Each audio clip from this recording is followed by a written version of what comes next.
Layla's arrival. The autumn wind carried the scent of fallen leaves as Layla stepped through the heavy wooden doors of the community center. Her black dress fell modestly to her knees, and she had chosen a simple pearl necklace that had belonged to her grandmother. Everything about her appearance spoke of quiet respect for the solemn occasion ahead. She paused at the entrance, taking in the sea of uniforms and formal attire that filled the large hall. American flags stood proudly at attention near a podium decorated with white flowers and military insignia. This was the annual memorial service honoring local fallen soldiers, and Layla had debated for weeks whether to attend. Choosing a seat in the very back row, she settled beside an elderly couple who nodded politely in greeting. The man wore his dress uniform with weathered pride, ribbons telling stories she could only imagine. His wife clutched a folded flag in her lap, her fingers tracing its edges with practiced tenderness. The ceremony began with the posting of colors, and Layla stood with everyone else as the honor guard marched forward with precise steps. Her sleeves remained carefully pulled down to her wrists, concealing what lay beneath the black fabric. She had dressed deliberately, knowing that some memories were too sacred to share with strangers. As the service progressed, speakers took turns sharing stories of courage, sacrifice, and love that transcended death. Each tale resonated deeply within her chest, stirring emotions she had worked hard to keep buried. The room grew warmer with each passing minute, filled with the collective breath and body heat of hundreds of attendees. Unconsciously, Layla pushed her left sleeve up just slightly, seeking relief from the increasing temperature. The movement was small, barely noticeable, but it revealed a few inches of her forearm where delicate black ink marked her skin. The tattoo was simple in design but profound in meaning. 2 sets of numbers were etched in elegant script, coordinates that would mean nothing to most people, followed by a date that had changed everything. There were no decorative elements, no artistic flourishes, just the bare facts of a moment frozen in time. A woman in the row ahead glanced back and caught sight of the marking. She leaned toward her companion, whispering something behind her hand. Soon, a small ripple of hushed conversation spread among the nearby seats, though Layla remained unaware of the attention her revealed ink had attracted. She sat quietly, her eyes fixed on the memorial wall where photographs of the fallen created a mosaic of young faces who would never age. Among them was a picture she knew by heart, though she couldn't see it clearly from her distant seat. Her fingers unconsciously traced the numbers on her arm, remembering the day they had become more than just geographical coordinates. The ceremony continued around her, but Layla had retreated into her own world of memory and loss, unaware that her small act of seeking comfort would soon transform the entire atmosphere of the room. Whispers and judgment. The woman who had first noticed the tattoo leaned closer to her husband, her voice barely above a whisper but still audible to those nearby. "Look at that girl's arm," she murmured, gesturing discreetly toward Layla. "Some kind of numbers tattooed there. Really, what is it with young people these days? Getting random coordinates inked on themselves like it's fashionable." Her husband adjusted his glasses and glanced back briefly. "Probably saw it on social media somewhere," he replied with a dismissive shake of his head. "Kids don't understand the solemnity of occasions like this. Coming to a military memorial with trendy body art." The conversation spread like ripples across still water. A middle-aged man in a navy blazer turned to his companion. "GPS coordinates, maybe? I've heard they tattoo the location where they had their first date or some such nonsense. Hardly appropriate for a ceremony honoring our fallen heroes." A veteran's widow sitting 2 rows ahead caught fragments of the discussion and felt compelled to add her opinion. "It's disrespectful, if you ask me," she whispered to her sister. "These young girls don't know what real sacrifice looks like. They think everything is about making a statement." Layla remained focused on the speaker at the podium, a chaplain sharing stories of faith sustained through the darkest hours of loss. His words about finding meaning in tragedy resonated deeply with her, though she couldn't fully concentrate with the growing murmur of voices behind her. "The numbers look foreign," someone else speculated. "Probably some vacation spot she wanted to remember. Beach coordinates from spring break, most likely." The elderly man beside Layla shifted uncomfortably, his military bearing evident even in civilian clothes. He had caught glimpses of the discussion and felt protective of the young woman who had been sitting so respectfully throughout the entire ceremony. Something about her stillness, her careful attention to each speaker, told him there was more to her story than appearances suggested. As the whispers continued, Layla became aware of the attention focused in her direction. She instinctively tugged at her sleeve, trying to cover the exposed tattoo, but the damage was done. The numbers remained partially visible, continuing to fuel speculation among the surrounding attendees. A woman with perfectly styled silver hair made no effort to lower her voice. I remember when people understood proper decorum. You came to memorial services to honor the dead, not to show off your latest body modifications. What's next? Tongue piercings at funeral services. Her companion nodded vigorously. It's a sign of the times. No respect for tradition or appropriate behavior. I'm sure she means no harm, but really, there's a time and place for everything. The criticism stung more than Layla could have anticipated. She had agonized over every detail of her appearance, wanting to honor both the occasion and the memory that had brought her here. The idea that people viewed her presence as disrespectful felt like salt poured into an old wound that had never properly healed. She closed her eyes briefly, trying to block out the voices and return her focus to the ceremony. In her mind, she could hear another voice, warm, reassuring, and forever silenced. Omar had always told her that other people's opinions mattered far less than the truth in her own heart. The chaplain concluded his remarks and introduced the next speaker, but the atmosphere around Layla had shifted irreversibly.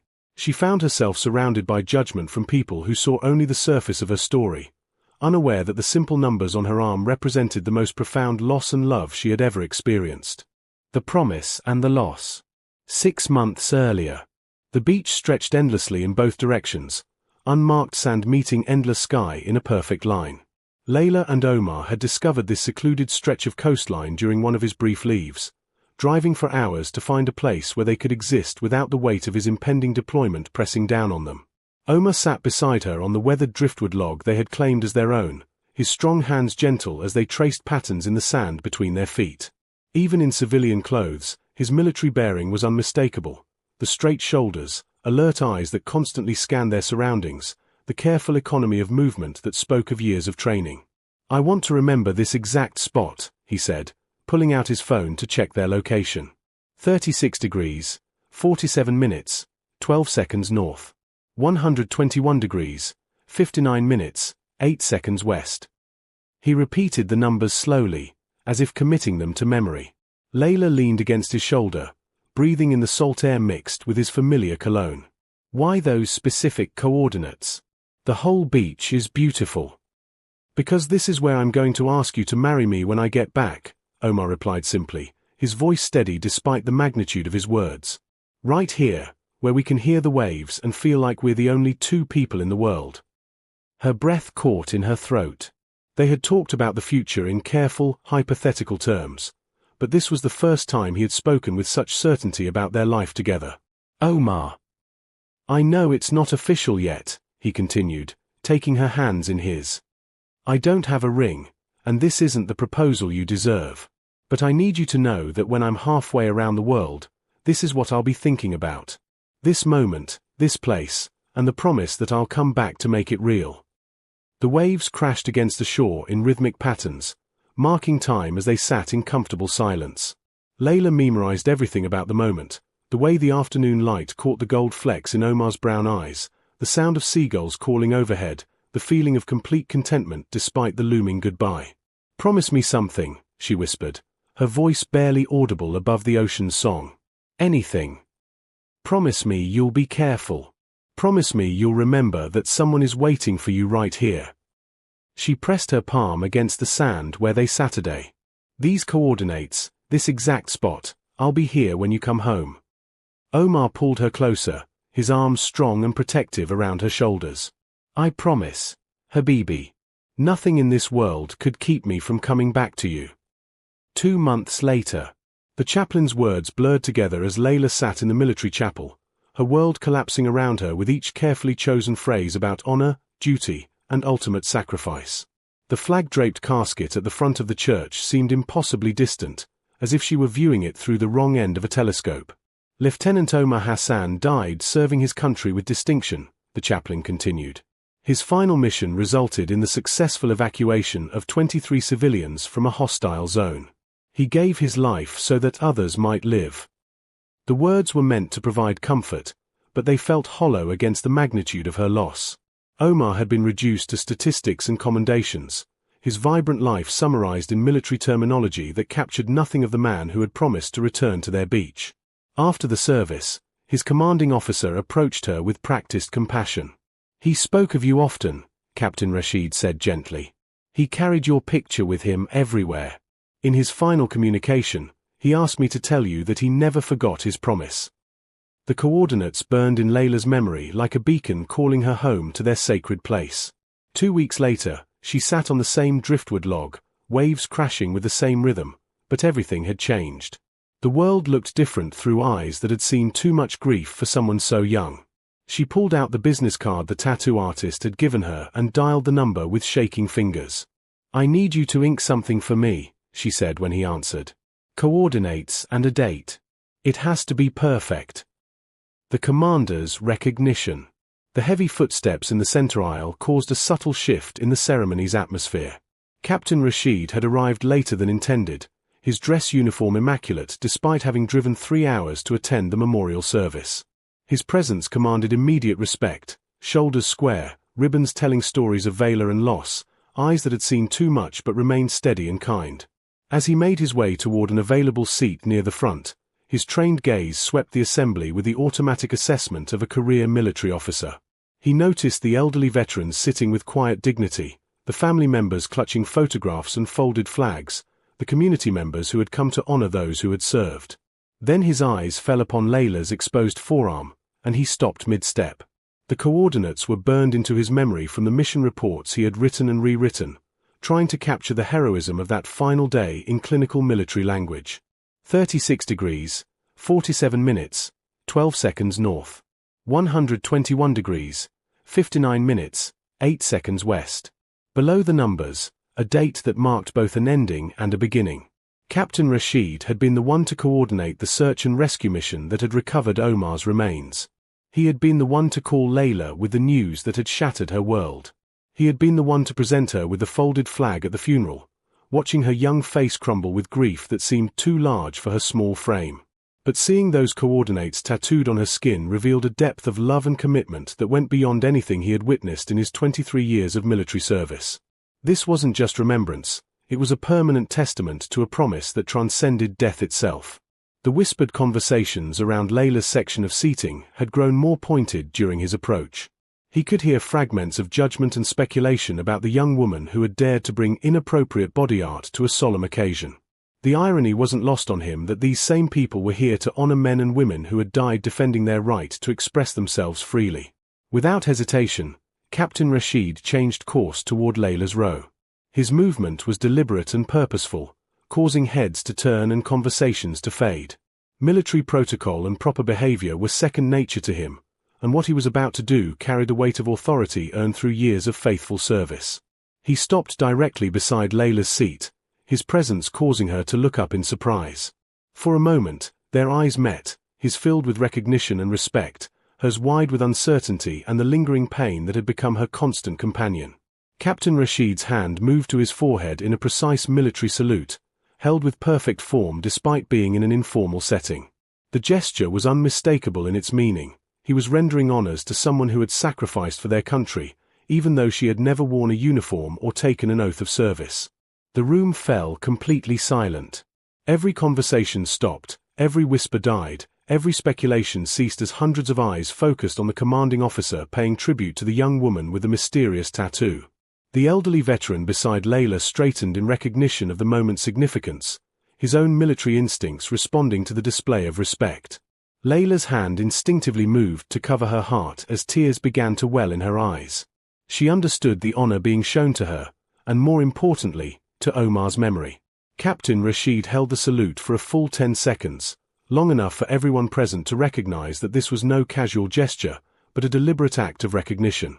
When he finally lowered his hand, the captain leaned slightly toward her and spoke in a voice that carried clearly through the silent room. "Those coordinates represent hallowed ground, Miss. Thank you for keeping his memory alive." The transformation in the room's atmosphere was immediate and profound. The whispers of judgment were replaced by a collective understanding that they had misjudged something sacred. Honor and understanding. The silence that followed Captain Rashid's salute stretched through the memorial hall like a held breath. Every person present had witnessed something profound, though many still didn't understand the full significance of what had just occurred. The captain remained standing beside Layla's seat, his presence lending gravity to a moment that had shifted the entire ceremony's focus.